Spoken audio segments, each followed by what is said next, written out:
Good afternoon అండి. Welcome to polity class.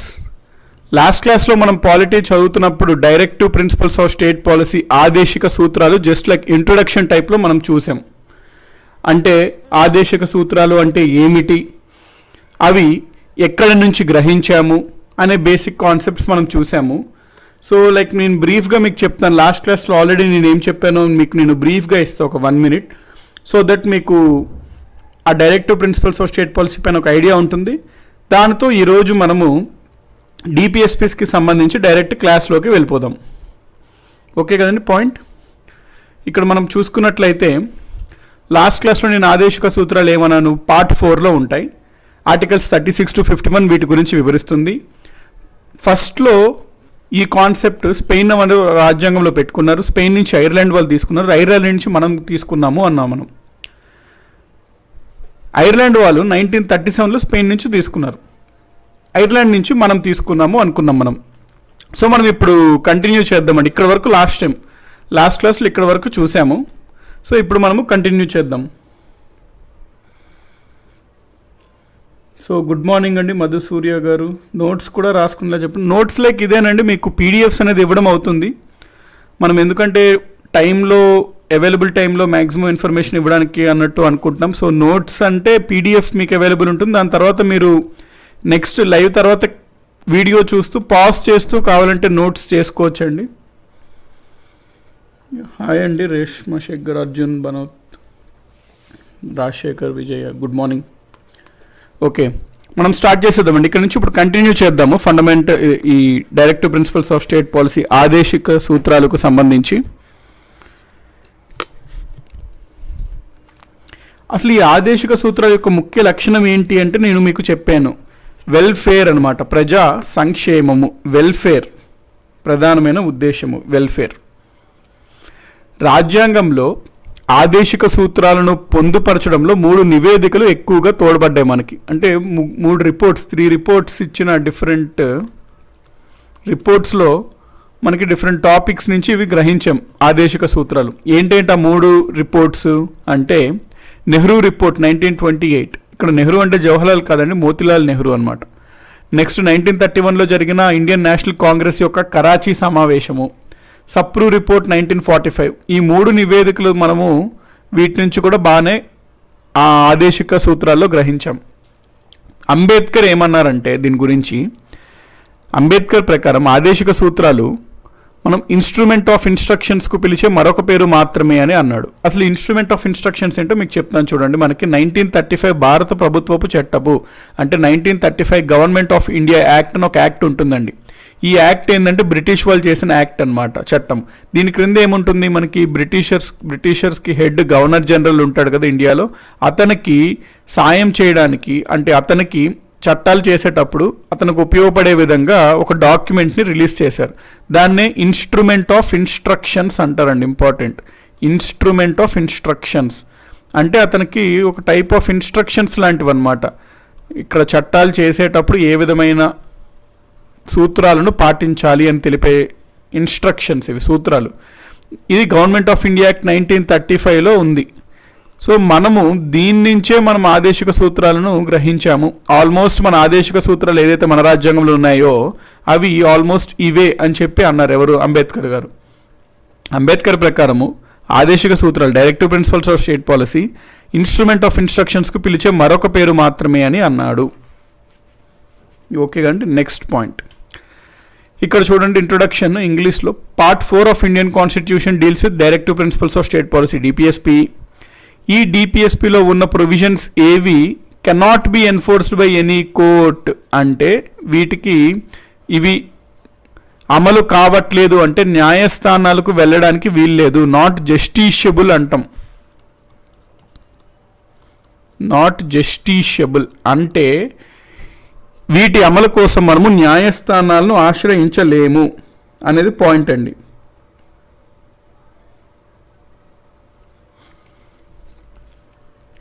Next, ప్రభుత్వాలు చట్టాలు చేసేటప్పుడు ఈ సూత్రాలను వారు పరిగణనలోకి తీసుకోవాలి అంటున్నాడు. ఈ డిపిఎస్పి అనే కాన్సెప్ట్ మనము ఐరిష్ కాన్స్టిట్యూషన్, ఐరిష్ అంటే ఐర్లాండ్ అండి, ఐరిష్ కాన్స్టిట్యూషన్ నుంచి మనం తీసుకున్నాము.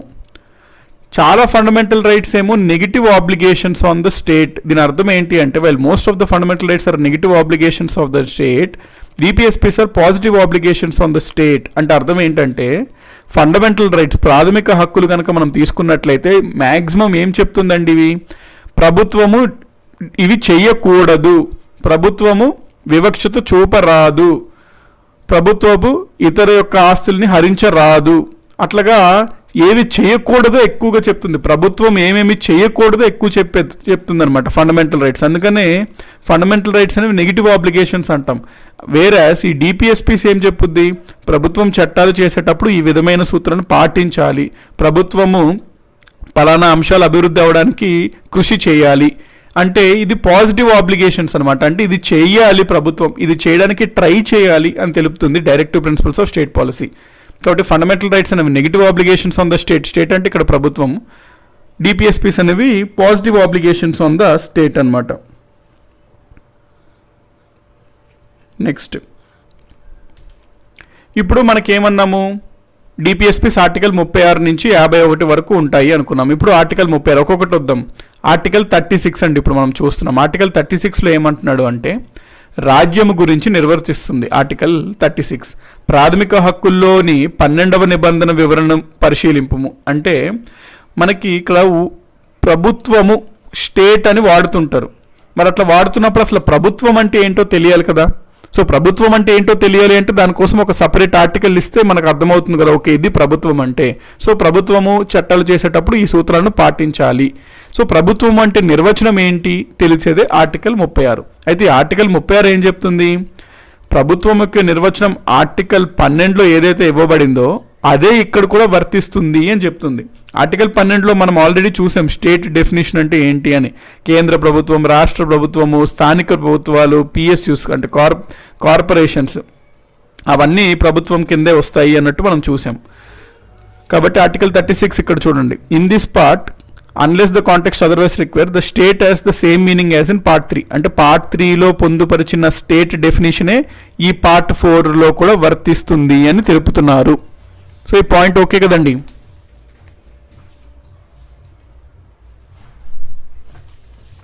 Next article 37. I want PDF send me sir అంటున్నారు రాజశేఖర్ గారు. లైక్ పీడిఎఫ్కి అదేనా Telegram channel, government jobs portal YouTube channel అని సెర్చ్ చేయండి టెలిగ్రామ్లో. అక్కడ మీరు ఆ ఛానల్లో జాయిన్ అవ్వండి. డైలీ క్లాసెస్ అయినవి అక్కడ పీడిఎఫ్స్ అనేవి అప్డేట్ చేసేయడం జరుగుతుంది. సో దట్ మీకు రివిజన్కి ప్లస్ నోట్స్ మేకింగ్ యూస్ఫుల్ ఉంటుందని.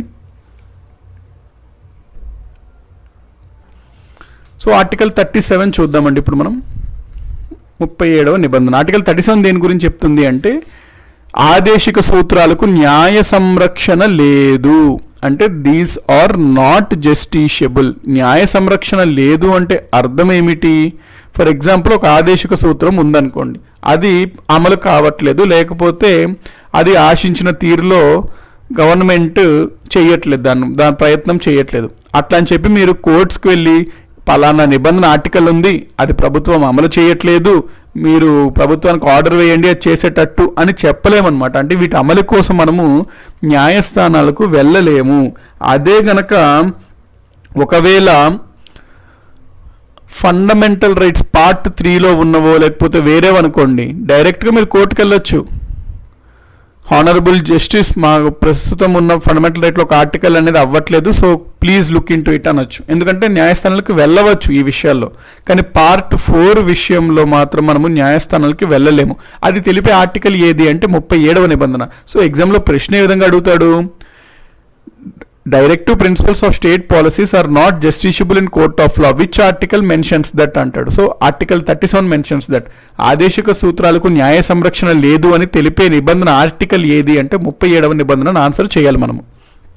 నెక్స్ట్, ఆదేశిక సూత్రాలు అమలుకై వ్యక్తులు ఎవరైనా ఉన్నత న్యాయస్థానాలకు సంప్రదించరాదు.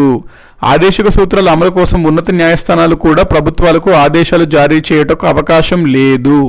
అంటే న్యాయస్థానాలు కూడా మీరు ఎందుకండి ఈ పలానా ఆదేశిక సూత్రంని పొందుపరచట్లేదు, మీరు దానికోసం ప్రయత్నించట్లేదు అని న్యాయస్థానాలు కూడా ప్రభుత్వాన్ని అడగకూడదు. అందుకే ఇవి నాట్ జస్టిషియబుల్ అంటాం. అది తెలిపే ఆర్టికల్ 37. నెక్స్ట్, ఇదిగోండి ఇంగ్లీష్లో చూడండి, article 37, these are not enforced by any court. Not enforced by any court అనేది ఇక్కడ చెప్పే 37. మరి కోర్ట్స్కి న్యాయస్థానాలకి వెళ్ళలేము అన్నప్పుడు ఎందుకు మరి ఇవి రాజ్యాంగంలో పెట్టారు, వీటి వల్ల ఏమైనా లాభం ఉందా అన్నట్టు మీకు డౌట్ రావచ్చు. మనకి న్యాయస్థానాలకు వెళ్ళలేము, కానీ ఈ పార్ట్ 4లో ఉన్న ఆదేశక సూత్రాలు ప్రభుత్వం పైన నైతిక బాధ్యతని ఇస్తాయి. ఏమని, ఏదైనా చట్టాలు చేసినప్పుడు వీటిని పరిగణనలో తీసుకొని వీటి సూత్రాల ఆధారంగా చెయ్యాలి అనేది ఒక నైతిక బాధ్యత, moral responsibility of the state government అన్నమాట. అందుకనే ఇది లీగల్గా దీని యొక్క వాల్యూ లేకపోయినా మోరల్గా వాల్యూ చాలా ఎక్కువగా ఉంటుంది ఈ ఆదేశక సూత్రాలకి. నెక్స్ట్ ఆర్టికల్ 38 ఏం చెప్తుంది చూడండి. భారత ప్రజలందరికీ సామాజిక, ఆర్థిక మరియు రాజకీయ రంగాల్లో న్యాయాన్ని అందించే వ్యవస్థ ఏర్పాటు కోసం ప్రభుత్వం కృషి చేయాలి అని చెప్తుంది. ఇక్కడ చూడండి, ప్రభుత్వం చెయ్యాలి, ఇవి చేయడానికి ప్రయత్నించాలి, కృషి చేయాలి అట్లా తెలుపుతాయి అనమాట అన్ని డైరెక్టివ్ ప్రిన్సిపల్స్. ఆదేశక సూత్రాలు ఈ విధంగా ఉంటాయి. సో ఇప్పటి వరకు మనం ఆర్టికల్ 36లో ఏం చూసాము, డెఫినేషన్ ఆఫ్ గవర్నమెంట్ చూసాం. 37లో వీటిని న్యాయస్థానాలకు వెళ్ళలేము అని చూసాం.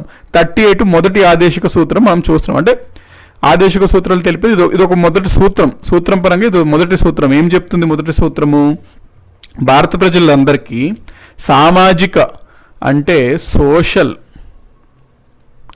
ఆర్థిక అంటే ఎకానమిక్, మరియు పొలిటికల్ అంటే మరియు రాజకీయ అంటే మరియు పొలిటికల్ జస్టిస్ అనేది అందించే విధంగా ప్రభుత్వం కృషి చేయాలి అన్నట్టు అంటున్నాడు 38వ నిబంధనలో.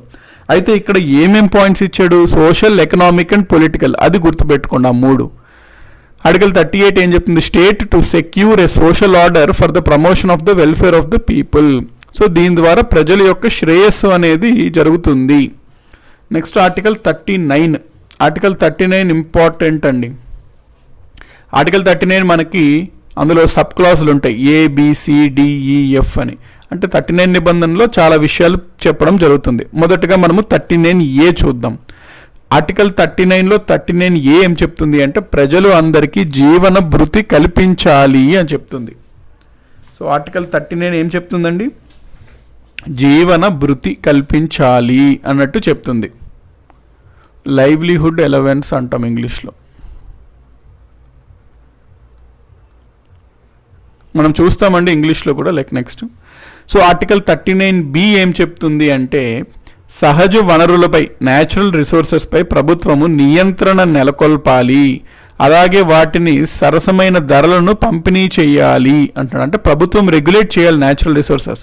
ఎందుకు, ఒకవేళ చేయకపోతే అవి ప్రైవేట్ చేతుల్లో ఉంటే ప్రైవేట్ వాళ్ళు వాటిని మొత్తం వాడేసి బాగా అసమానతలు పెరిగిపోతాయి.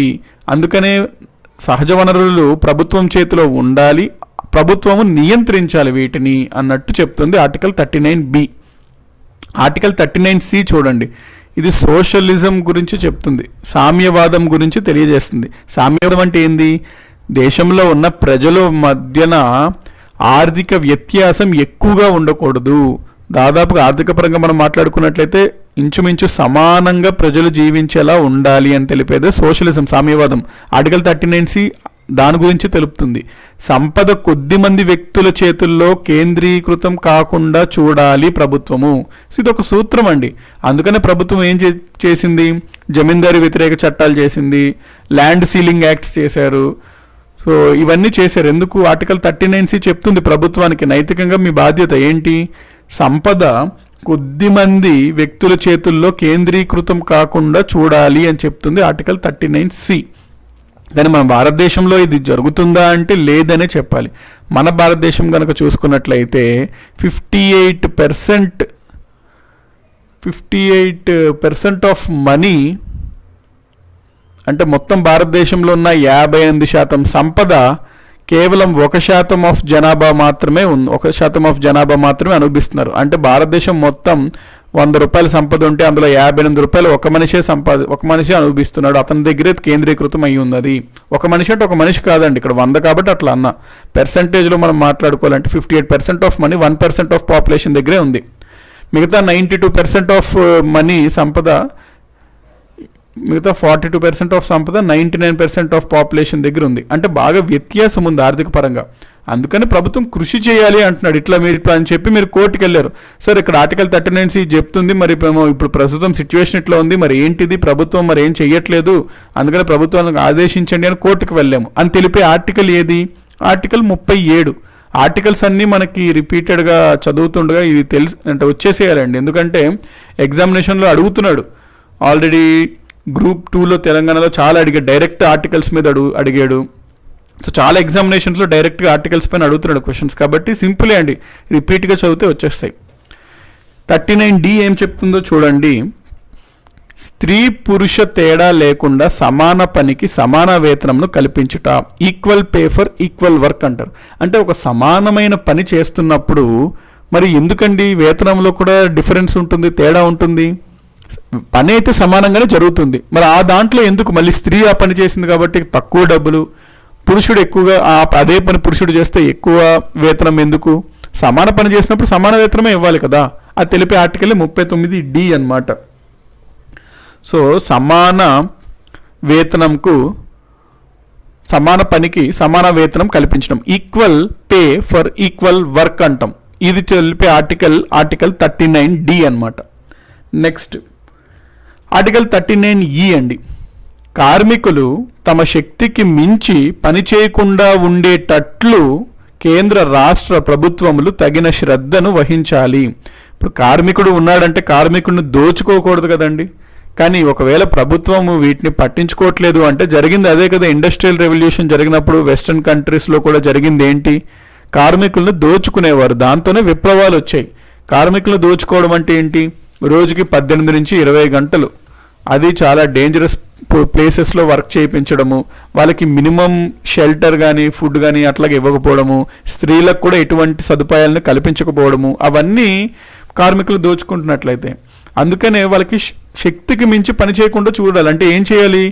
ఖచ్చితంగా వారంకి ఇన్ని గంటలు మాత్రమే పని చేయాలి. ప్లస్ ఎవరన్నా మెటర్నిటీ ఉంటే మెటర్నిటీ లీవ్ని ప్రొవైడ్ చేయాలి ఫీమేల్కి. అట్లాగా ప్రభుత్వం స్టెప్స్ తీసుకుంటుంది కదా మరి. సో ఇది ఒక సూత్రం అనమాట. ఈ సూత్రం ఆధారంగానే ప్రభుత్వం కొన్ని స్టెప్స్ తీసుకుంది ఆల్రెడీ. ఖచ్చితంగా రోజుకి 8 గంటల కన్నా ఎక్కువసేపు పని చేయకూడదు, అట్లా రకరకాల చట్టాలు చేస్తుంటుంది ప్రభుత్వం. వెంకటేశ్వర్లు గారు please tell me name sir అంటున్నారు. జగన్నాథ్ అండి నా నేమ్. క్లాస్ టైమింగ్ 1 hour చేయండి అంటున్నారు చిన్నగారు. ఓకేనండి, లైక్ అది మేము కన్సిడరేషన్ చేస్తాం. సో ఇది 39E అండి. నెక్స్ట్ 39F కనుక చూసుకున్నట్లయితే బాల బాలికలు, యువతీ యువకులు దుర్వ్యసనాలకు లోను కాకుండా కేంద్ర రాష్ట్ర ప్రభుత్వాలు ప్రత్యేక శ్రద్ధ వహించాలి. సో ఇప్పుడు మనం చూసుకుంటే దుర్వ్యసనాలకు లోన్ అవ్వడము అంటే లైక్ ఏంటి? ఆల్కహాల్ అవ్వడం, స్మోకింగ్ అవ్వడం, డ్రగ్స్ అవ్వడం ఎట్సెట్రా. సో వీటికి జనరల్గా చైల్డ్ లేకపోతే యూత్ టార్గెట్ పీపుల్ అండి. అంటే ఎక్కువ వీళ్ళు వ్యసనాలకి లోన్ అయిపోవడానికి ఛాన్సెస్ ఎక్కువ ఉంటాయి. ఎందుకంటే బ్రెయిన్ అంత మెచ్యూర్ అవ్వదు కాబట్టి. ఎవరన్నా ఒక వ్యక్తి ఎదగాలి అంటే మళ్ళీ ఈ ఏజే క్రూషియల్. సో ఈ ఏజే క్రూషియల్, ఈ ఏజే పాడైపోయింది అనుకోండి, జీవితమే పాడైపోయినట్టు. అందుకని చెప్పి వీళ్ళని ఈ వ్యసనాలకు లోను కాకుండా ప్రభుత్వము చాలా శ్రద్ధ వహించాలి అని తెలిపే ఆర్టికల్ 39F. సో ఇది 39th ఆర్టికల్ అండి. దీనికి సంబంధించి ఇప్పుడు ఇంగ్లీష్లో మనం చూసినట్లయితే 39A ఏం చెప్తుంది అంటే ఎడక్వేట్ మీన్స్ ఆఫ్ లైవ్లీహుడ్ అందించాలి అని చెప్తుంది. 39B ఏం చెప్తుంది? ఈ న్యాచురల్ రిసోర్సెస్ ఉన్నాయి కదా, వాటి యొక్క ఓనర్షిప్ కంట్రోల్ గవర్నమెంట్ చేతిలో ఉండాలి అని చెప్తుంది.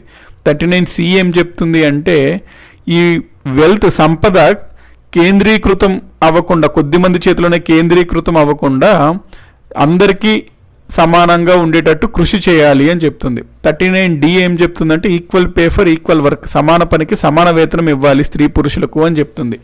39E కార్మికుల యొక్క శ్రమకు మించి పని చేయకూడదు అని చెప్తుంది. 39F ఏంటంటే వాళ్ళు ఈ ఎక్స్ప్లాయిటేషన్కి గురి కాకుండా వాళ్ళని అది స్టేట్ కాపాడాలి అని చెప్తుంది.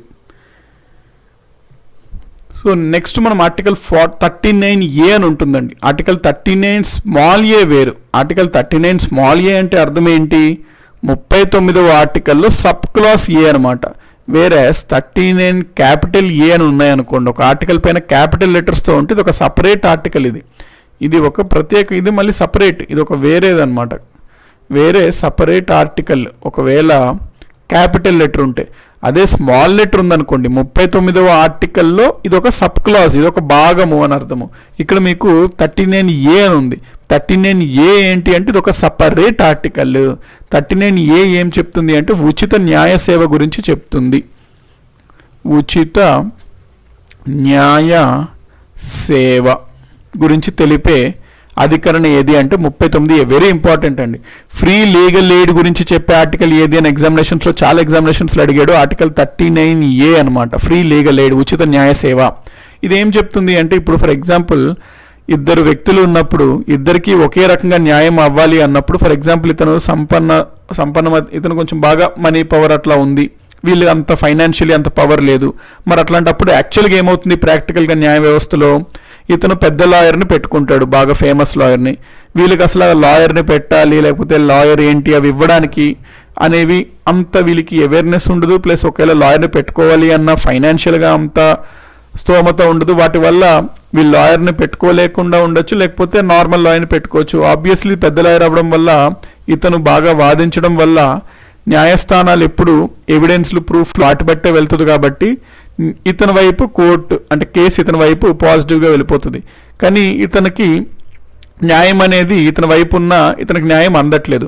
మరి ఈ కారణానికి మరి పరిష్కారం చూపాలి కదా అని చెప్పే 42వ రాజ్యాంగ సవరణ ద్వారా 1976లో ఒక కొత్త ఆర్టికల్ని మన కాన్స్టిట్యూషన్లో పెట్టడం జరిగింది. దాని ప్రకారం ఏంటి అంటే కొత్త ఆర్టికల్ని పెట్టారు 39A. దీని ప్రకారం ఏంటంటే ఉచిత న్యాయ సేవ అనేది ప్రభుత్వం అందించడానికి ప్రయత్నించాలి, కృషి చేయాలి అని తెలిపారు అనమాట. సో అది అర్థం ఆర్టికల్ 39A అనేది. సో ఏం చెప్తుంది ఉచిత న్యాయ సేవ అందించాలి అంటే, ఇప్పుడు ఫర్ ఎగ్జాంపుల్ మనకి ప్రభుత్వం ఏం చేసింది అంటే డిస్ట్రిక్ట్లో చూసుకుంటే డిస్ట్రిక్ట్ లీగల్ సర్వీస్ అథారిటీ, రాష్ట్రాల్లో స్టేట్ లీగల్ సర్వీస్ అథారిటీ. ఇదంతా మీకు జ్యుడిషియరీ అప్పుడు నేను చెప్తాను, ఇక్కడ జస్ట్ ఇంట్రొడక్షన్ ఇస్తున్నా. జాతీయ లెవెల్లో నేషనల్ లీగల్ సర్వీస్ అథారిటీ అని పెట్టింది. సో ఇప్పుడు ఎవరికన్నా ఒక జిల్లాలో ఒక పేదరికంతో బాధపడుతున్న వ్యక్తి ఏదన్నా ఆర్థిక స్తోమత వల్ల లాయర్ని పెట్టుకోలేడు అని భావిస్తే వాళ్ళు ఈ ఆఫీస్కి వెళ్ళి వాళ్ళ యొక్క రిక్వెస్ట్ పెట్టుకుంటే, ఇది గవర్నమెంట్ అండి. సో గవర్నమెంట్ ఒక లాయర్ని అపాయింట్ చేస్తుంది. వాళ్ళకి ఎటువంటి మనీ వీళ్ళు ఇవ్వక్కర్లేదు, ఆల్రెడీ వాళ్ళు గవర్నమెంట్ పెయిడ్ లాయర్స్ అనమాట. వీళ్ళు వాదిస్తారు ఇతని తరపున. దానితో న్యాయం అనేది ఇతనికి ఉచితంగా లభిస్తుంది, న్యాయం అనేది అందుబాటులో ఉంటుంది, దానితో న్యాయం అనేది రక్షింపబడుతుందిగా చెప్తుంటారు. సో అది తెలిపే ఆర్టికల్ 39A అనమాట. సో ఇది పాయింట్. ఓకే కండి. ఉచిత న్యాయ సేవ గురించి తెలిపే ఆర్టికల్ ఏది అంటే ఆర్టికల్ 39A. నెక్స్ట్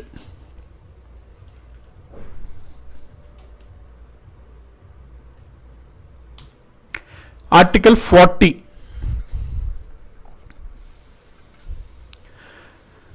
భారత్లో స్థానిక స్వపరిపాలనా సంస్థలను ఏర్పాటు చేయడంలో భాగంగా పంచాయతీరాజ్ సంస్థలను ఏర్పాటు చేయాలి అని చెప్తుంది.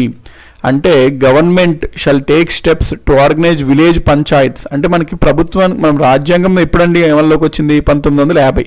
అప్పటికి ఇప్పుడున్నట్లాగా ఈ పంచాయతీ వ్యవస్థ అనేది లేదండి. అంటే రాజ్యాంగంలో పొందుపరచలేదు మనకి ఇట్లా పంచాయతీ వ్యవస్థ ఉండాలి, గ్రామ పంచాయతీ, మండల పరిషత్, జిల్లా పరిషత్, మున్సిపాలిటీస్ అవి ఉండాలి అని ఇందులో ఏం పొందుపరచలేదు. అందుకని వీళ్ళు ఏం చెప్పారు, అది రాష్ట్రాల ఇష్టం. ఒకవేళ అధికారం వికేంద్రీకరణ చేయాలి అంటే పంచాయతీలను ఏర్పాటు చేయవచ్చు అని చెప్పింది. చేయడానికి కృషి చేయాలి అని కూడా చెప్పింది. ఎందుకంటే ప్రజాస్వామ్యం, వికేంద్రీకరణ, ప్రజల వద్దనే పాలన అనేది చాలా పెద్ద కాన్సెప్ట్ అనమాట. అది ఉంటేనే ప్రజాస్వామ్యం బాగా ఉంది అన్నట్టు. మరి ప్రజల వద్దే పాలన అంటే దానికి నిర్వచనం ఏంటి? లోకల్ ఇవి గవర్నమెంట్స్, స్థానిక ప్రభుత్వాలు. అందుకని చెప్పి ఆర్టికల్ 40 ఏం చేస్తుందంటే ప్రభుత్వము స్థానిక ప్రభుత్వాలను, విలేజ్ పంచాయత్స్ని ఏర్పాటు చేయడానికి కృషి చేయాలి అని చెప్తుంది. భారత్లో స్థానిక స్వపరిపాలనా సంస్థలు అంటే లోకల్ సెల్ఫ్ గవర్నమెంట్ ఇన్స్టిట్యూషన్స్ ఏర్పాటు చేయడంలో భాగంగా పంచాయతీరాజ్ సంస్థలను ఏర్పాటు చేయాలి. మరి గవర్నమెంట్కి ఆదేశిక సూత్రం ఇచ్చారు, మరి గవర్నమెంట్ దీన్ని పాటించాలి కదా, నైతిక బాధ్యత ఉంటుంది కదా, మరి ప్రభుత్వం కూడా పాటించి డిఫరెంట్ గవర్నమెంట్స్ డిఫరెంట్ టైమ్స్లో పాటించారు. ఇది రాష్ట్ర ప్రభుత్వాలు ఇష్టం అండి, స్టేట్ గవర్నమెంట్స్ ఇష్టం ఇవి. అందుకనే ప్రథమంగా చూసుకున్నట్లయితే 1959లో ఫస్ట్ రాజస్థాన్ స్టేట్ పంచాయతీ వ్యవస్థను తన రాష్ట్రంలో పెట్టుకుంటుంది 1959లో. సో భారతదేశంలో 1959లో పంచాయతీరాజ్ వ్యవస్థను ప్రవేశపెట్టారు అనేది పాయింట్. నెక్స్ట్ మరి దాని తర్వాత కూడా ఆంధ్రప్రదేశ్ అట్లా చాలా స్టేట్స్ అమలుపరుచుకున్నాయి ఏంటి ఈ లోకల్ గవర్నమెంట్ స్థానిక ప్రభుత్వాలు. అయితే ఇవ్వాల్సిన అధికారాలు ఇచ్చేవారు కాదు, ఫైనాన్సెస్ ఆర్థికంగా వీళ్ళకి వెసులుబాటు ఇచ్చేవారు కాదు. దాంతో ఇవి ఉండేవి అంటే స్థానిక ప్రభుత్వాలు ఉండేవి కానీ అవి ఎటువంటి పవర్ లేకుండా అధికారం లేకుండా ఉండేవి. దానితో ఇవి ఆశించిన ఫలితాలను ఇవ్వలేకపోయాయి స్థానిక ప్రభుత్వాలు. అందుకు ఏం చేశారు అంటే చాలా కమిటీస్ వేశారు ఏ విధంగా స్థానిక ప్రభుత్వాలను బలం చేకూర్చాలి వాళ్ళకి అని. అప్పుడు ఇవన్నీ కమిటీస్ ఏం చెప్పాయి అంటే ప్రథమంగా వాటికి రాజ్యాంగ హోదా ఇవ్వండి, కాన్స్టిట్యూషనల్ స్టేటస్ ఇవ్వండి, తద్వారా అవి ఖచ్చితంగా వాటి యొక్క అధికారాలు అనేవి రాజ్యాంగంలోనే పొందుపరుస్తాయి కాబట్టి రాష్ట్ర ప్రభుత్వాల అధికారాలను తీసివేయడం అట్లాగే ఎక్కడ జరగదు.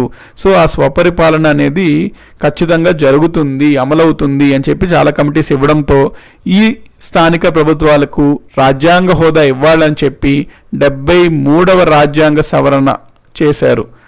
తద్వారా ఈ స్థానిక ప్రభుత్వాలకి రాజ్యాంగ హోదాను కూడా ఇచ్చారన్నమాట. అయితే మనకు ఆర్టికల్ 40 ఏం చెప్తుంది అని అడిగినప్పుడు ప్రభుత్వాలు స్థానిక స్వపరిపాలన సంస్థలను ఏర్పాటు చేయడానికి కృషి చేయాలి అని తెలుపుతుంది article 40. Next article 41 right to work, right to education and right to public assistance in certain cases అని తెలుపుతుంది. అంటే ఆర్టికల్ 41లో ప్రభుత్వానికి కొన్ని రకాలైన ఆదేశాలు ఇస్తుందన్నమాట. అంటే వీటి కోసము ఈ పలానా హక్కులని కల్పించడానికి ప్రయత్నించాలి అని తెలుపుతుంది. ఏంటంట నిరుద్యోగులు ఉంటారు, మరి నిరుద్యోగులకు జీవనాధారం అనేది ప్రభుత్వం యొక్క నైతిక బాధ్యత అనమాట. వాళ్ళకి ఎటువంటి ఒక రకమైన భృతిని కల్పించాలి, ఎలవెన్స్ని కల్పించాలి, తద్వారా వాళ్ళ లైవ్లీహుడ్ అనేది సాగుతుంది అని. అందుకని 41లో ఒకటేంటి నిరుద్యోగులకు భృతి కల్పించాలి. నెక్స్ట్ వికలాంగులు ఉంటారు, మరి వాళ్ళకి కూడా భృతి కల్పించాలి. వృద్ధులు ఉంటారు, వాళ్ళకి వృద్ధాప్య పెన్షన్ను కల్పించాలి. పౌరులు అందరికీ పని చేయాలి అని కోరుకునే పౌరులందరికీ పని హక్కుని కల్పించాలి. రైట్ టు వర్క్ను కల్పించాలి. రైట్ టు పబ్లిక్ అసిస్టెన్స్ అంటే పబ్లిక్ అంటే ఇక్కడ గవర్నమెంట్ అండి. గవర్నమెంట్ సహాయం చేయాలి కొన్ని తరగతుల వాళ్ళకి, ఎవరికి వృద్ధులకి, వికలాంగులకి, నిరుద్యోగులకి ప్రభుత్వం సాయం చేయాలి. నిరుద్యోగులకి ఏ రకమైన సాయం చేయొచ్చు ప్రభుత్వము? నిరుద్యోగ భృతి, అన్ఎంప్లాయ్మెంట్ అలవెన్స్ కల్పించేలా చేయొచ్చు, వికలాంగులకి భృతి కల్పించేటట్టు చేయొచ్చు, వృద్ధులకు పెన్షన్ అనేది ఇవ్వచ్చు. సో ఇవన్నీ తెలిపే ఆర్టికల్ ఏంటంటే 41. మరి దీనికి అనుగుణంగానే కదండి చాలా రాష్ట్ర ప్రభుత్వాలు ఇప్పుడు పెన్షన్స్ ఇస్తున్నారు, హ్యాండిక్యాప్డ్కి కూడా పెన్షన్స్ ఇస్తున్నారు, అన్ఎంప్లాయ్మెంట్ అలవెన్సెస్ కూడా చాలా స్టేట్ గవర్నమెంట్స్ ఇస్తున్నారు, అన్ఎంప్లాయ్మెంట్ అలవెన్సెస్, నిరుద్యోగ భృతి. సో వీటి గురించి తెలిపే ఆర్టికల్ ఏంటంటే ఆర్టికల్ 41. అందుకనే మీకు నేను అన్నా ఫస్ట్లో డిపిఎస్పీస్ అనేవి నాట్ జస్టిషియబుల్ అంటే కోర్టుని మీరు ఆశ్రయించలేరు. అందుకని చెప్పి మరి ఇవి పెద్దగా పనికి రావు అని అనుకుంటే తప్పు. ఎందుకంటే ఈ సూత్రానికి అనుగుణంగానే కదా మరి ఈరోజు చాలా రాష్ట్ర ప్రభుత్వాలు ఇవన్నీ పాటిస్తున్నారు. సో నైతిక విలువ పరంగా ఇవి చూసుకున్నట్లయితే వెరీ వాల్యుబుల్ అనమాట ఆదేశిక సూత్రాలు. కాబట్టి అన్ఎంప్లాయ్మెంట్కి, ఓల్డ్, సిక్నెస్, డిసేబుల్ ఉన్న వాళ్ళకి వీళ్ళందరికీ గవర్నమెంట్ అసిస్టెన్స్ సహాయం చేయాలి. ఓకే అండి, ఆర్టికల్ 41 అనమాట ఇది. నెక్స్ట్ పెన్షన్స్ కమాండర్ 41 అంటున్నారు కిరణ్ వానా గారు. అంటే రేపు పొద్దున మేబీ క్వశ్చన్ రావచ్చు. వృద్ధులకి పెన్షన్లు అందించాలి అని తెలిపే ఆదేశిక సూత్రం ఏ ఆర్టికల్లో పొందుపరిచి ఉంది అని అడుగుతాడు. Which article mentions that an allowance or pension has to be provided for the state shall try to provide pensions for old people అంటాడు. ఆర్టికల్స్ 40, 41, 42, 43 అంటాడు. ఇది మనకి క్లియర్గా తెలిస్తే ఆర్టికల్ 41 అని మనం ఆన్సర్ చేస్తాము, దాంతో ఆ మార్క్ మనకు వస్తుంది. నెక్స్ట్ ఆర్టికల్ 42 అండి. ఆర్టికల్ 42 ఏం చెప్తుందంటే కార్మికులకు న్యాయమైన పని పరిస్థితులను కల్పించాలి అని చెప్తుంది. ప్లస్ స్త్రీలకు ముఖ్యంగా ప్రసూతి సౌకర్యం కల్పించాలి అంటున్నారు. ఇది ఎందుకు మనకి ఇట్లా చెప్పారు అంటే జనరల్గా అప్పట్లో ఉన్న ఇండస్ట్రీస్, ఫ్యాక్టరీస్లో ఈ ఫెసిలిటీస్ లేవండి. చాలా దేశాలు, మన దేశమే కాదు, చాలా వెస్టర్న్ కంట్రీస్లో కూడా ఇటువంటి ఫెసిలిటీస్ లేవన్నమాట. అంటే వాళ్ళని బాగా ఇరుకైన ప్రదేశాల్లో వాళ్ళని ఉంచి రోజుకి 18 నుంచి 20 గంటలు కష్టపడేలాగా వాళ్ళని చేసి, పిల్లలు స్త్రీలు అట్లా లేకుండా, తేడా లేకుండా, వృద్ధులు లేకుండా కూడా వాళ్ళని చేయించి చేసేవారు. వాళ్ళని దోపిడీ చేసేవారు అనమాట. దానితోనే ఇప్పుడు ఫ్రాన్స్లో చూసుకున్న ఫ్రెంచ్ విప్లవం ఎందుకు వస్తుందంటే ఇక్కడి నుంచే. దీని నుంచే మనకి సోషలిస్టులు, కమ్యూనిస్టులు ఏర్పడతారు, కార్ల్ మార్క్స్ అట్లాంటి వాళ్ళు. కాబట్టి 42nd ఆర్టికల్ ఏం తెలియజేస్తుంది అంటే ఈ పని పరిస్థితులు ఏదైతే ఉందో అక్కడ న్యాయమైన పని పరిస్థితులు ఉండాలి. అంటే just and human conditions of work ఉండాలి. దాంతోపాటు మెటర్నిటీ రిలీఫ్ కూడా అందించాలి అని చెప్పి తెలుపుతుంది ఆర్టికల్ 42.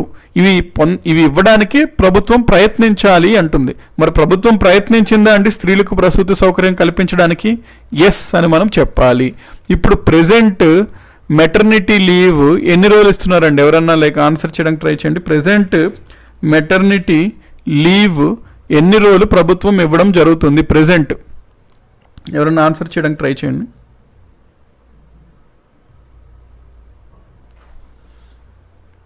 మెటర్నిటీ లీవ్ అంటే ఎవరన్నా ప్రసూతి కాంచినప్పుడు ఇచ్చే లీవ్ అన్నమాట. సో ఆన్సర్ చేయడానికి చేయండి. ప్రెజెంట్ మెటర్నిటీ లీవ్ ఎన్ని డేస్ ప్రభుత్వం ఇస్తుంది? 26 వీక్స్ అంటున్నారు హేమలత, 6 months అంటున్నారు Reshma Shaik. Okay, anything is good అండి, very good. 26 weeks or 6 months అనేది ఆన్సర్. సో ఇది తక్కువ రోజులు కాదండి, దాదాపుగా ఒక 180 రోజులు ప్రభుత్వము మెటర్నిటీ లీవ్ ఇస్తుంది అంటే చాలా గొప్ప విషయం. మరి ప్రభుత్వం ఈ నిర్ణయం తీసుకోవడానికి వెనకాల ఉన్న బ్యాక్గ్రౌండ్ సోర్స్ ఏది అంటే మనకు ఆర్టికల్ 42నే కదండి. ఆర్టికల్ 42 చెప్తుంది. మరి ఎస్, ఇప్పుడు మరి దీనికి న్యాయం పరంగా దీన్ని అమలు చేయలేకపోయినా మనము మరి నైతికంగా చూసుకున్నట్లయితే ఇది అమలవుతుంది కదా. అంటే దీనివల్ల మనకి ఎంత లాభం? Directive principles of state policy వల్ల. అందుకనే రేపు పొద్దున ఎవరన్నా ఈ డిపిఎస్పీస్ అమలు కాకపోతే మనము న్యాయస్థానాలకు వెళ్ళాము, కోర్ట్స్కి వెళ్ళాము, అందుకని చెప్పి ఇది ఏమి దీనివల్ల పెద్ద యూజ్ ఉండదు అని అంటే మీరు వాళ్ళని తిప్పికొట్టాలి. ఏమని? ఇప్పుడు ఫర్ ఎగ్జాంపుల్ తీసుకోండి ఆర్టికల్ 42. ఎస్, న్యాయస్థానానికి నువ్వు వెళ్ళలేవు, కానీ మరి ఇక్కడ కల్పిస్తుందా లేదా ప్రభుత్వం? అంటే మరి దీనివల్ల యూజ్ ఉందా లేదా అని చెప్పి మీరు కౌంటర్ ఇవ్వచ్చు అనమాట. So article 42 says that maternity relief ఇవ్వాలి, దాంతోపాటు కార్మికులకు న్యాయమైన పని పరిస్థితులు కూడా కల్పించాలి అని తెలుపుతుంది. సో మెటర్నిటీ లీవ్ రైట్ అండి, చాలామంది ఇచ్చారు. Highest Canada 50 weeks, very good, అది రైట్ అండి. హైయెస్ట్ మెటర్నిటీ లీవ్ ఏ దేశం ఇస్తుంది అని అడిగితే కెనడా దేశం ఇస్తుంది. అరౌండ్ 50 వీక్స్ అనమాట అక్కడ మెటర్నిటీ లీవ్. కెనడా యాక్చువల్లీ చాలా ప్రొవిజన్స్ ఇస్తుంది, బట్ ఓన్లీ థింగ్ ఏంటంటే అక్కడ ట్యాక్స్ చాలా ఎక్కువ అండి. ట్యాక్స్ చాలా ఎక్కువ కలెక్ట్ చేస్తారు. చాలా ఇది గవర్నమెంటే ఇస్తుంది అనమాట. అంటే ఎడ్యుకేషన్ గవర్నమెంట్ ప్రొవైడ్ చేస్తుంది, చాలా ఫెసిలిటీస్ గవర్నమెంట్ ప్రొవైడ్ చేస్తాయి, బట్ ట్యాక్స్ చాలా ఎక్కువగా వాళ్ళు తీసుకుంటారండి. 6 months అండి, శాంతిప్రియ గారు 3 months అన్నారు, 6 months. సో ఇది ఆర్టికల్ 42 అనమాట. సార్ యాక్ట్స్ గురించి చెప్పండి అంటున్నారు సాయి కుమార్ గారు. ష్యూర్ అండి, మనం పాలిటీలో కాంప్రహెన్సివ్గా మొత్తం కవర్ చేస్తాము. కాకపోతే పాలిటీలో ఫండమెంటల్ ఏంటంటే ఇండియన్ కాన్స్టిట్యూషన్, భారత రాజ్యాంగంలో ప్రతి ఆర్టికల్ పైన మనకు కొంచెం అవగాహన తెచ్చుకొని దాని తర్వాత మనం డెఫినెట్లీ అండి రాజ్యాంగ సవరణలు చూద్దాము, ముఖ్యమైన చట్టాలు చూద్దాము, ముఖ్యమైన పథకాలు చూద్దాము, అవన్నీ చూస్తాం. ఒక ఆర్డర్లో మనం వెళ్ళాలండి. అంటే ఫస్ట్ మనం ఆర్టికల్స్ కంప్లీట్ చేయాలి, సో దట్ నెక్స్ట్ మనం యాక్ట్స్ అవన్నీ చూడొచ్చు మనము. So this is about article 42 అండి. సో మనకు 36 నుంచి 51 directive principles of state policy, అందులో మనము 36 నుంచి 42 చూసామండి. నెక్స్ట్ క్లాస్లో మనము 43 నుంచి చూద్దాము. సో డిపిఎస్పీస్ అనేది నెక్స్ట్ క్లాస్లో కంటిన్యూ చేద్దామండి. ఈ క్లాస్లో ఇక్కడ వరకు చేసి మనం స్టాప్ చేద్దాం. మళ్ళీ మనకి ఈరోజు ఫ్రైడే కాబట్టి మనకి స్కెడ్యూల్ ప్రకారం సాటర్డే అండ్ సండే వచ్చేసరికి మనకి క్విజ్లు ఉంటాయండి. ఈ క్విజ్ కూడా ఈ మండే టు ఫ్రైడే అంటే ఈ వారంలో జరిగిన టాపిక్స్ పైనే క్విజ్ ఉంటుంది. సాటర్డే 2 సబ్జెక్ట్స్ క్విజ్ ఉంటుంది, సండే 2 సబ్జెక్ట్స్ క్విజ్ ఉంటుంది. అగైన్ మండే మనకి ఎకానమీ ప్లస్ హిస్టరీతో కలుస్తాం. ట్యూస్డే జియోగ్రఫీ ప్లస్ పాలిటీ అనేది మనకి ఈ స్కెడ్యూల్ ఉంటుంది. సో ఈ directive principles of state policy continuation మనము ట్యూస్డే చేద్దామండి పాలిటీ క్లాస్లో. జియోగ్రఫీ, ఎకానమీ, హిస్టరీ ఈ రకంగా స్కెడ్యూల్ ఉంటుంది. అయితే ఈ వారంలో మనం చదివినవన్నీ రివైజ్ చేయడానికి ట్రై చేయండి ఈ సాటర్డే రేపు సాయంత్రం లోపల అట్లాగా. సో దట్ మనము రేపు క్విజ్ అనేది మీరు లాస్ట్ వీక్లో జరిగిన క్విజ్లో అయితే మీరు చాలా బాగా చెప్పారు, లైక్ అంటే చాలా బాగా చెప్పారండి, వెరీ గుడ్. సో ఈ వీక్ కూడా మీరు అంతే రెస్పాన్స్ ఇచ్చి అంతే యాక్టివ్ పార్టిసిపేషన్ చేయండి. ఇది మనకు వెరీ యూస్ఫుల్ ఉంటాయి. డైరెక్ట్గా ఎగ్జామినేషన్స్లో మనం క్విజ్లో చదువుతున్న క్వశ్చన్స్ రావచ్చు. మీకు దీనికి సంబంధించి పీడిఎఫ్స్ కూడా government jobs portal YouTube channel, government GOVT అని టైప్ చేయండి. GOVT jobs portal YouTube channel అని టైప్ చేస్తే సెర్చ్లో టెలిగ్రామ్లో వస్తుంది. అక్కడ మీరు జాయిన్ అవుతే మీకు పీడిఎఫ్స్ అనేది కూడా అప్లోడ్ అవుతుంది జరుగుతుందండి. క్విజ్ టైమింగ్స్ అని అడుగుతున్నారు రేష్మా షేక్ గారు. క్విజ్ టైమింగ్స్ యాక్చువల్లీ మేము రేపు ఇన్ఫామ్ చేస్తామండి. మోస్ట్లీ అరౌండ్ 5 to 6 PM సాయంత్రము, రేపు సాయంత్రం 5 to 6 ఒక సబ్జెక్ట్ పెట్టుకుందామండి. మోస్ట్లీ జియోగ్రఫీ పెట్టుకుందాం. And again 9 to 10 PM 9 PM to 10 PM మనము జియోగ్రఫీ తర్వాత పాలిటీ పెట్టుకోవచ్చు. సండే మళ్ళీ ఇదే టైమింగ్స్ 5 to 6 PMకి ఎకానమీ పెట్టుకోవచ్చు. సండే 9 to 10 PMకి మనము హిస్టరీ పెట్టుకుందాం. సో ఈ రకంగా మనం క్విజ్, బట్ టైమింగ్స్ మీకు కన్ఫర్మ్ టైమింగ్స్ మేము షార్ట్లో ఇన్ఫామ్ చేస్తామండి ఛానల్లో. రేపు ఏం సబ్జెక్ట్స్ క్విజ్ ఉంటుందంటే జియోగ్రఫీ అండ్ పాలిటీ ఉంటుందండి క్విజ్. ఈ 2 సబ్జెక్ట్స్ పైన ఉంటుంది పాలిటీ. సో ఈ వీక్లో మనం చదివిన జియోగ్రఫీ ప్లస్ పాలిటీ మీరు అప్డేటెడ్గా ఉండండి, రివైజ్ చేస్తుండండి. మనం క్విజ్ రూపంలో ఈ 2 సబ్జెక్ట్స్ ఉంటాయి. రాజేష్ గారు బిట్ బ్యాంక్ ప్లేలిస్ట్ క్రియేట్ చేయండి డే బై డే అంటున్నారు. ష్యూర్ అండి, మనకి జీజేపీ బిట్ బ్యాంక్ అని ఒక ఛానల్ ఉంటుంది. సో ఎవరైతే అందరికీ నాకు తెలిసి మీరు అప్డేటెడ్గా ఉన్నారేమో, దీంట్లో చూస్తున్నారని ఎక్స్పెక్ట్ చేస్తున్నా. చూడండి, ఇది కూడా very very useful for examination point of view అనమాట. అంటే YouTube channel GJP bit bank అని యూట్యూబ్ ఛానల్ ఉంటుంది. ఈ ఛానల్లో కూడా మనకి డైలీ బిట్స్ అనేది అప్లోడ్ జరుగుతుందండి. డైలీ బిట్స్ అనేది పెట్టడం జరుగుతుంది. జియోగ్రఫీకి సంబంధించి, హిస్టరీకి సంబంధించి, పాలిటిక్స్ సంబంధించి, ఏపీ హిస్టరీకి సంబంధించి, ఈ అన్ని సబ్జెక్ట్స్కి సంబంధించి డైలీ బిట్స్ పెట్టడం జరుగుతుంది. డైలీ టైమింగ్స్ కూడా ఉంటుందండి, ఏ టైంకి ఏ సబ్జెక్ట్ పెడతారో అని. సో ఇమీడియట్గా మీరు ఈ ఛానల్ని కూడా సబ్స్క్రైబ్ చేయండి. సబ్స్క్రైబ్తో పాటు పక్కన బెల్ బటన్ కూడా క్లిక్ చేయండి డెఫినెట్గా. ఎందుకంటే మనకి బిట్స్కి సంబంధించిన వీడియో పెట్టగానే మనకి నోటిఫికేషన్ వస్తుంది. సో దట్ మనం ఏ బిట్ని ఏ వీడియోని మిస్ కాకుండా చూడొచ్చు, ఎవ్రీ బిట్ కవర్ చేయొచ్చు. యా, థ్యాంక్ యూ అండి, very good. Yeah, GJP bit bank అండి, బిట్స్ అంటారు, ఇందులో డైలీ పెట్టడం జరుగుతుంది. యా, టైమింగ్స్ 5 to 6 జియోగ్రఫీ ఉంటుందండి క్విజ్, 9 to 10 పాలిటీ ఉంటుంది. జియోగ్రఫీలో మనం ఈ వీక్ చూసాం కదా, ప్లస్ లాస్ట్ వీక్లో మనము క్విజ్లో కొంతవరకు కవర్ చేయగలిగాం లాస్ట్ వీక్ది. సో అక్కడి నుంచి అండి, అంటే లాస్ట్ వీక్ క్విజ్లో మనం ఏ టాపిక్ వరకు అయితే కవర్ చేసామో అక్కడ నుంచి ఇప్పటి వరకు జరిగింది అది ఉంటుంది సిలబస్. మన క్విజ్కి సిలబస్ ఏంటి అంటే లాస్ట్ వీక్ క్విజ్లో మనం ఏ టాపిక్ వరకు చదివాము. ఫర్ ఎగ్జాంపుల్ హిస్టరీ చూసామనుకోండి, హిస్టరీ మనము ఇండస్ వ్యాలీ, వేదిక్ సివిలైజేషన్ చూసాం. ఈ 2 చాప్టర్స్ చూసాం క్విజ్లో, లాస్ట్ వీక్ క్విజ్లో. సో ఈ క్విజ్లో మనకి వేదిక్ సివిలైజేషన్ అయిపోయింది కాబట్టి నెక్స్ట్ మనకి ఏమొస్తుంది, మహాజనపదాసు, బుద్ధిజము, జైనిజం. అక్కడి నుంచి ఇప్పుడు ప్రెసెంట్ డే ఎక్కడి వరకు చదివాం మనము, ఇండో గ్రీక్స్, సాకాస్, పార్థియన్స్, కుషన్స్ చూసాం కదండి, పోస్ట్ మౌర్య పీరియడ్. ఇవంతా వస్తాయి అనమాట క్విజ్లో రేపు హిస్టరీ, అంటే హిస్టరీలో జరిగే క్విజ్లో ఈ వీక్లో. సో అది సిలబస్ ఉంటుంది. లైవ్ క్లాసెస్ నోటిఫికేషన్ రావట్లే అంటున్నారు శాంతిప్రియ గారు.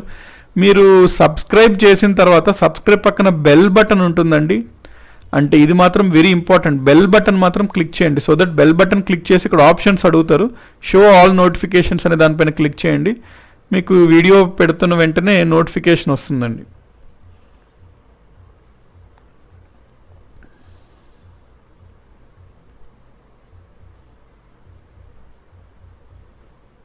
హిస్టరీ బిట్స్ పెట్టడం లేదంటున్నారు సాహిత్య గారు. లేదండి, లైక్ ఈ ఛానల్లో హిస్టరీ బిట్స్ కూడా పెట్టడం జరుగుతుంటుంది.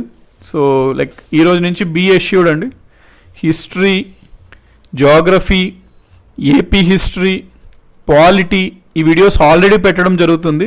హెన్స్ ఫోర్త్ ఎకానమీకి సంబంధించి బిట్స్ కూడా పెట్టడానికి లైక్ వీఆర్ ప్లానింగ్ అండి, ఎకానమీ కూడా. సో ఆల్ సబ్జెక్ట్స్కి సంబంధించిన బిట్స్ ఇందులో పెట్టడం జరుగుతుంది, GJP బిట్ బ్యాంక్. సో ఇది మాత్రం డెఫినెట్గా మీరు ప్రతి బిట్ అనేది